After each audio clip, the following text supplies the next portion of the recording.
Bismillahirrahmanirrahim. Qala musannif rahimallahu ta'ala wa nafa'ana bi ulumi fid dharain ila annahu qala. Hadis yang ke-147 di dalam kitab Muhtar Hadis Nabawi. An Anasin an Abi Hurairah radhiyallahu ta'ala qala Rasulullah sallallahu alaihi wasallam Arbatun yubghiduhumullahu ta'ala bayya'ul khalafu wal fakirul mukhtalu wa syaikhu zani wal imamud jahir. Di dalam hadis baginda Nabi besar Muhammad sallallahu alaihi wasallam, Nabi bersabda, arbatun yubghiduhumullahu ta'ala.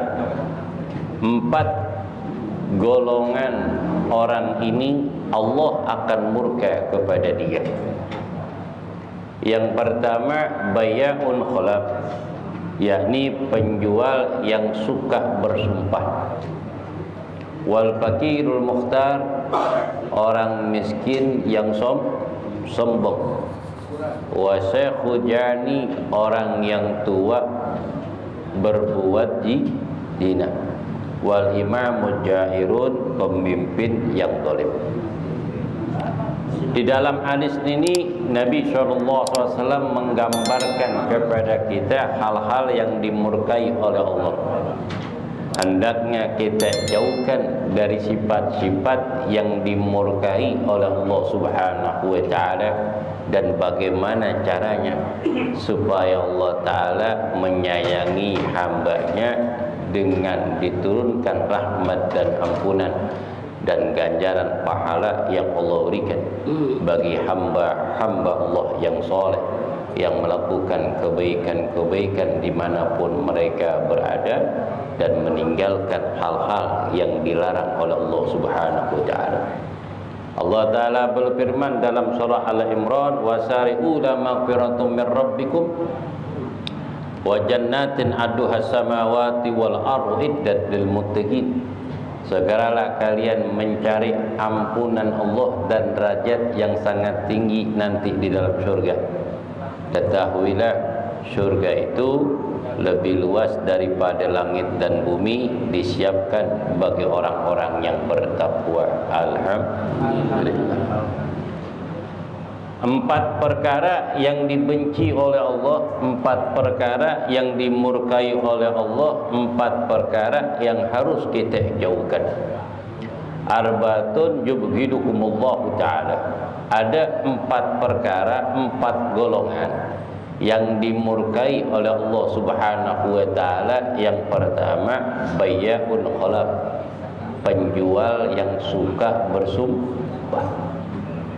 Di dalam jual beli boleh kita tawarkan barang yang kita dagangkan, namanya juga penjual, supaya orang ngelihat barang yang kita jual belikan dan kita tawarkan kepada mereka. Mungkin di antara orang yang kita tawarkan kemudian ada rezeki yang Allah berikan dengan wasilah orang tersebut, dan kita jangan kecewa dari sesuatu barang yang kita tawarkan kemudian dia ngeliat dan membuka barang yang kita tawarkan kepada mereka yang kita tutup, kemudian mereka tidak jadi beli. Kita sebagai penjual jangan kecewa, jangan kecil hati. Rezeki insyaallah Allah akan datangkan dengan orang lain yang akan beli barang kita. Penjual yang paling sabar adalah dagang yang namanya pakaian. Sabar gak? Pedagang pakaian itu untungnya ngelipetin, berlipat-lipat. Tuh, sabar.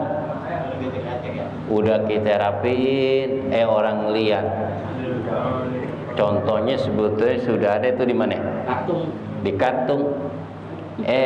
Dia mau lihat yang dilipat, kemudian diangkat, dibuka-buka, jadi kagak, dilipetin kagak. Itu untungnya penjual baju, untungnya ngelipet, sabar.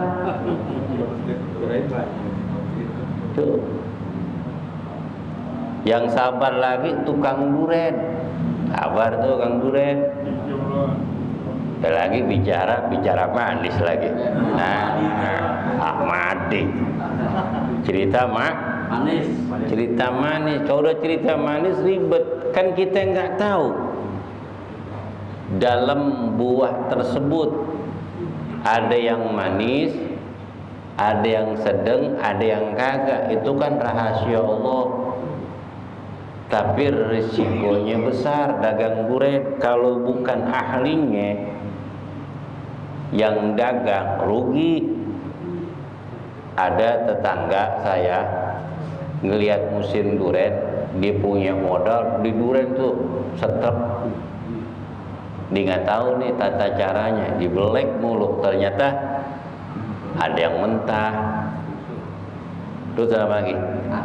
Ada yang adem, akhirnya rugi. Jadi sebelum kita berdagang suatu dagangan yang kita akan jual, kita pelajari dulu tuh, kita pahami dulu untung dan ruginya, kita udah pelajarin. Jangan sampai orang dagang tuh maju kita ikut, kita bukan ahlinya, bukan yang namanya untung malah untung. Musim duren, dagang duren, akhirnya banyak yang pada rusak. Kalau pengen dagang duren tuh ke Bang Topik, model kemasan, taruh di kulkas awet. Yang mau beli tuh duren, bener gak? Kalau yang udah belah-belah gitu ribet dah, apalagi cara manis. Duren gue parung lagi, gede doang, pada tusuk mentok beton gede bener. Isinya kayak kulit kucing, lidah kucing, gede kulitnya me betonnya. Betul?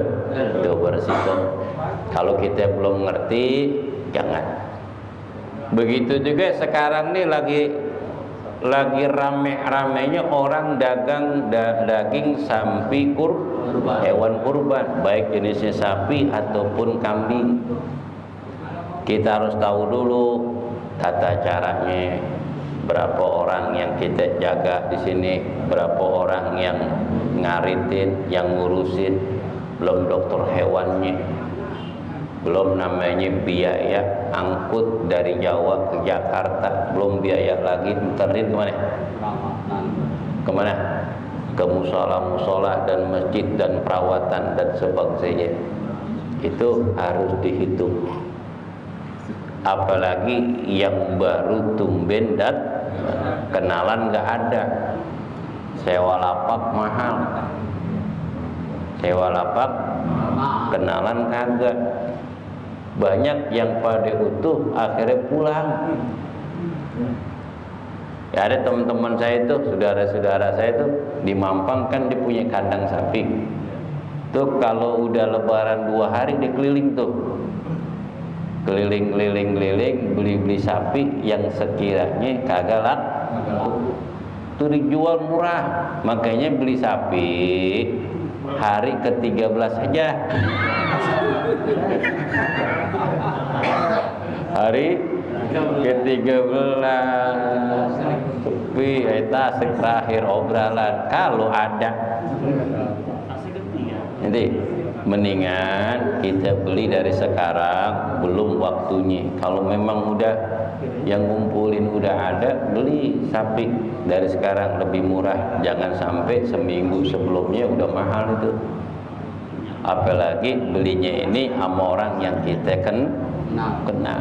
Kayak di sini nih Musola Sahidin, kan tuh yang dagang kan keponakan ya, Abdul Rosid bin Haji Muthalib saudara Haji Muhammad yang punya musola. Yaris jangan beli siapa-siapa, saudara. Oh saudara kan gampang harganya, ya Pak Haji Syaroni, ya kan? Nah, harga saudara kan beda, harga saudara agak temen beda tuh, ya kan? Kadang-kadang harga saudara nih panjerinnya nih, sapi berapa? 30, kurangin dah, jamnya saudara jadi 25, nih panjarin 5 juta. Kurangnya 20, tuh sapi udah dipotong, mau ditagih gak enak nih saudara.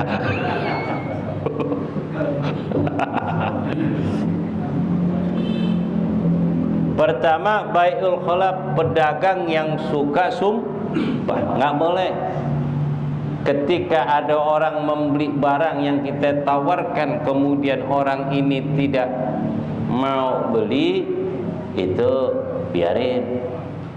Ataupun orang ini tanya, umpama dagang rambutan, ini rambutan mana? Dibilang rambutan Subang. Ternyata tuh rambutan metik di belakang rumahnya. Celebak. Ini rambutan Subang nih, paling bagus, enak. Yang benar, demi Allah dah, tunggu cebat sama gua. Bohong itu. Melariskan barang dagangan dengan cara sumpah. Orang belum tentu beli, sumpah atas nama Allah bisa mengguncangkan arus rahmat. Pernah ada sahabat dagang dikit-dikit demi Allah dah. Jangan. Umpama nih orang nawar barang, nawar, namanya pembeli kan wajar. Membeli barang yang ditawarkan penjual kemudian ditawar hal yang wajar, karena belum ditentuin harga. Lain di supermarket udah ada Pak harganya. Kalau kita tawar kagak boleh, udah ada harganya. Lain kalau barang memang tidak ada harganya. Tawar menawar itu hal yang biasa antara pedagang dan penjual. Pembeli bercanda, yang benar itu. Yang benar tuh. Kata penjual, demi Allah dah, emang begitu apa adanya, nggak boleh. Allah murka tuh. Allah dikit-dikit nyebut nama Allah untuk meyakinkan orang, nggak perlu. Ini saya ngomong apa adanya, memang seperti ini. Saya tidak bagus-bagusin, tidak jelek-jelekin, apa adanya barang saya. Dengan harga sekian, tawar berapa, ada kata kita sepakat, kita salaman, deal harga. Enggak apa-apa. Iya enggak? Tuh. Ini kadang-kadang dagang di Jakarta ini banyak bohongnya. Ini pisang Sukabumi, tahu pisang dari kebun. Emang benar, pisangnya sih pisang Ambon. Pisang Ambon kan tuh pisang yang gampang tumbuh di mana aja tumbuh tuh pisang. Dibilang nih pisang Sukabumi. Sebenarnya pisang Jagakarsa. Tuh, nggak boleh kita sumpah demi Allah, jangan. Dagang aja, mau beli silakan, nggak apa-apa. Itu bukan rezeki. Allah murka juga sebagai pedagang yang suka bohong. Suka bohong. Bukan dagang doang, termasuk sewa menyewa. Ini kontrakan dibangun, baru pondasi. Baru pondasi, batu kali baru taruhin. Ada orang nanya, Pak Haji, apa ini bakal kontrakin? Iya. Berapa kontrakin? Rencana sih 1,5 juta. Kamar mandi 1, kamar 1, ruang tamu. Kemudian jemur di belakang. Listrik apa? Listrik sendiri. Kayak token. Ditawar 1 juta boleh gak? Jangan. Kemarin tawar 1.200.000 saya nggak kasih. Sebenarnya belum ada yang nawar. Menawarkan barang sewaan sama seperti barang dagangan, itu dibagus-bagusin dengan cara bohong, hukumnya haram. Bilang, ini saya sewa, tapi nanti kalau sudah jadi, saya pesen dah, nanti aja. Takut gue manjarin 100.000, akhirnya saya lupa. Karena bangunan lama, bisa 3 bulan, 4 bulan, bener gak? Nanti aja udah mau finishing, balik lagi, bener gak? Tuh. Tapi penjual dan pembeli boleh khiyar. Isyar itu namanya boleh tawar-menawar dengan beberapa syarat. Ini barang saya beli dengan harga sekian ya, umpama ada aib, ada cacat, saya pulangin, boleh. Masa waktunya kapan Ustaz? Masa waktunya 3 hari. Hukumnya boleh. Hukumnya boleh. An Malik bin Nafi an Abdullah bin Umar radhiyallahu ta'ala qala Rasulullah sallallahu alaihi wasallam bay'ani kullu wahidin minhuma bil khiyar ala sahibi ma lam yatafarraqa ila bai'ul khiyar. Dua penjual seorang di antara keduanya itu boleh mengkhiyar selagi keduanya belum berpisah. Boleh tuh pilih mana yang terbaik. Kemudian udah sepakat, ini saya beli. Biasa ada jaminan ya. Khiyar itu jaminan. Nih barang yang dipakai, andai kata dirusak barang, baik motor, mobil. Ya, bangsanya. Umpama ini apa? Saya jual mesinnya rusak atau mesinnya gimana, kan orang penjual gitu, beli mobil, ini mobil tidak pernah nabrak, tidak pernah apa, kena banjir, mesinnya masih asli, belum dirubah,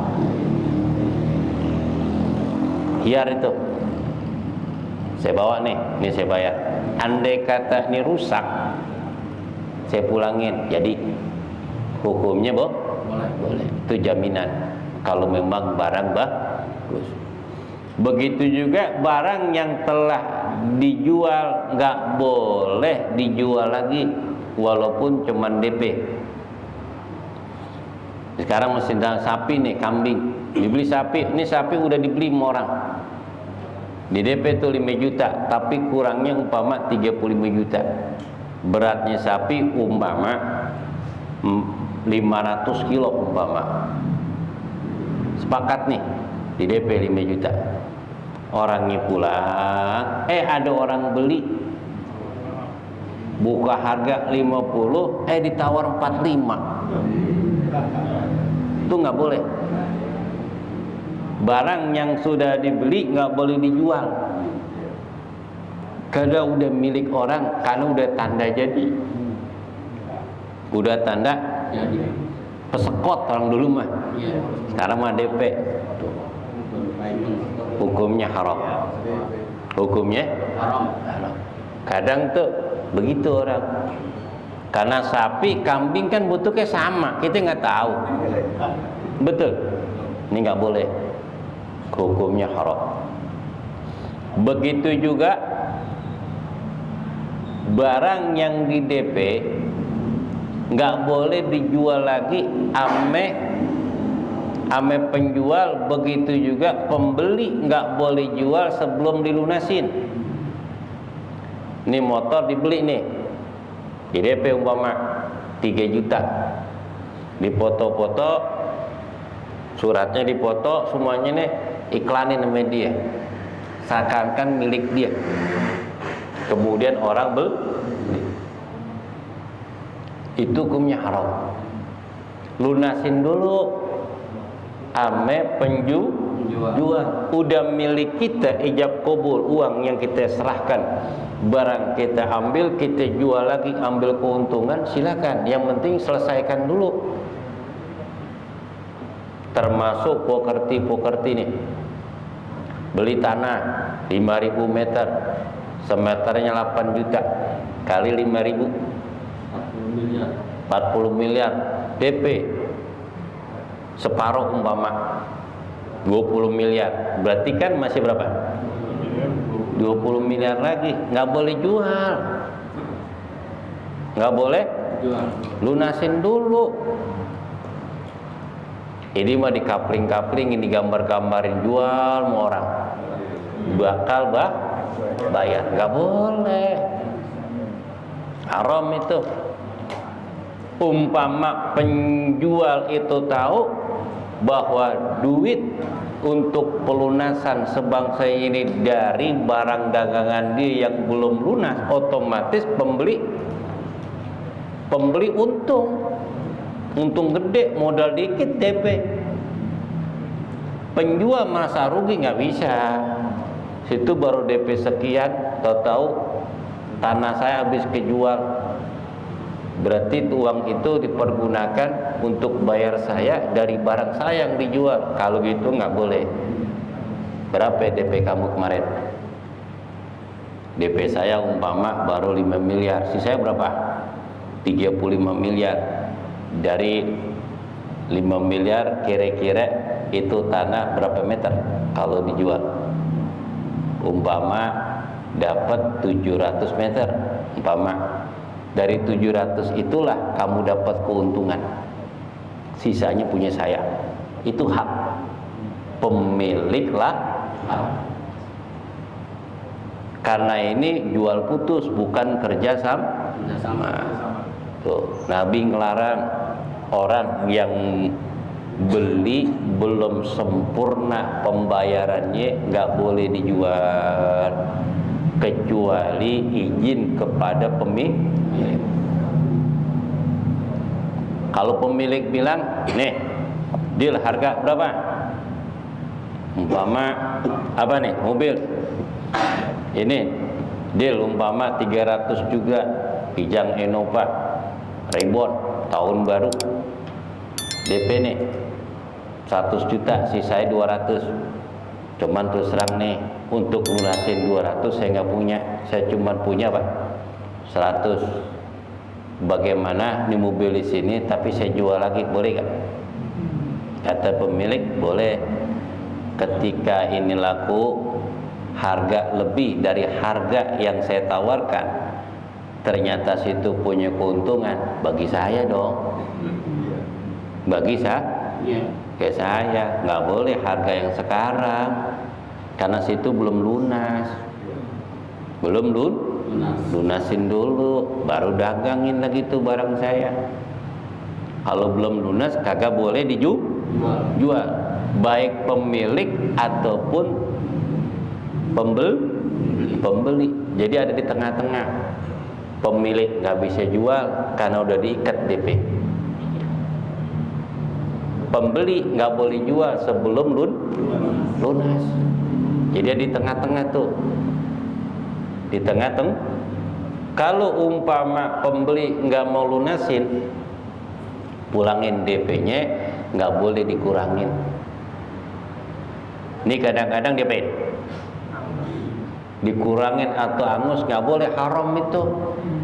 Pulangin DP-nya. Kagak ada saya rugi nih, nggak ada rugi, orang barang kita utuh, barang kita utuh. Pulangin hak orang, jangan dikurang-kurangin. Kecuali nih pemilik barang udah ngeluarin komisi, gini dah, biar sama-sama enak. Karena situ nggak jadi, ini saya pulangin uang Anda 5 juta, cuman saya potong 1 juta. Kok potong 1 juta Pak Haji? Temen lu no yang datang kemari udah kasbon sama gua gara-gara ngeliat DP. Kan kasihan dia tuh nganterin pembeli, nelpon janjian sana sini pakai dia aja ganti, kasih dia. No, gua potong 14 juta pakai teman ente no. Ini 4 juta saya pulangin. Saya nggak terima uang sedikit pun karena barang saya masih ada sama saya. Alhamdulillah. Jangan di DP itu dihilang angusin, akhirnya barang kita nggak berkah, kagak laku-laku. Kita pulang ingin punya orang, kita jual barang kita, tadinya orang beli tadinya umpama 100 juta, bisa jadi 110 juta untung, alhamdulillah. Jadi Allah memberikan keberkahan, memberikan kemudahan dengan cara jalan Allah Ta'ala, Allah akan berikan kepada kita.